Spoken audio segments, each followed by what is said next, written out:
Сәлем YouTube көрермендері. Грек жаңғағының денсаулығыңызды нығайтып, сауықтыратын қасиеттерін білесіз бе?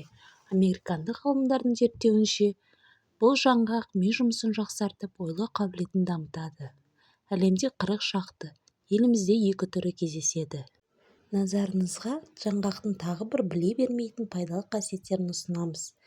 Грек жаңғағы келесі қоректік заттарға бай: витаминдер: А витамині, В1, В2, В6, С витамині, К витамині және минералдар: кальций, калий, магний, натрий, май қышқылдарынан омега-3, омега-6. ақуыз 17% құрайды.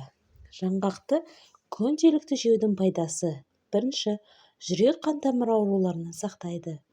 Құрамындағы омега-3 ағзадағы холестерин мөлшерін реттеп, инфаркт, инсультті алдын алады. Иммунитетті күшейтеді.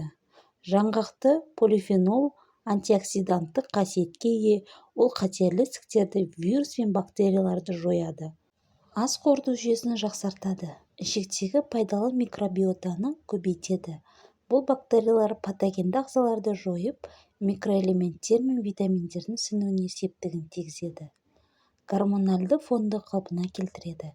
Грек жаңғағы йодқа бай. Йод қалқанша без гормондардың синтезіне қатысады. Өз кезегінде ағзаның барлық жүйелерін реттейді. Құрамындағы фитоэстроген сүт безі қатерлі ісігінің алдын алады. Сондай-ақ жаңғақты көп мөлшерде белок болады. Ол бала ағзасының өсуіне септігін тигізіп, есте сақтау қабілеттілігін арттырады. Грек жаңғағы кімге зиян? Ми тамырлары, бас ауыратындарға 25 дана жаңғақтан артық жеуге болмайды. Жалпы диетолог мамандар күніне 100 граммнан артық жемеуге кеңес береді. Аллергиясы барларға да грек жаңғағы қауіпті екенін білгеніңіз жөн. Ағашының биіктігі 30-35 метрге жетеді, 3 жылдан артық жасайды. Жапырақтары тілімделген, қатарланып орналасқан хош иісті. Жапырағынан, гүлінен бояу, алкалоид дәрумендер алынады. Сондай-ақ жапырағымен балалардың бұлақ, рахит ауруын емдеуге болады.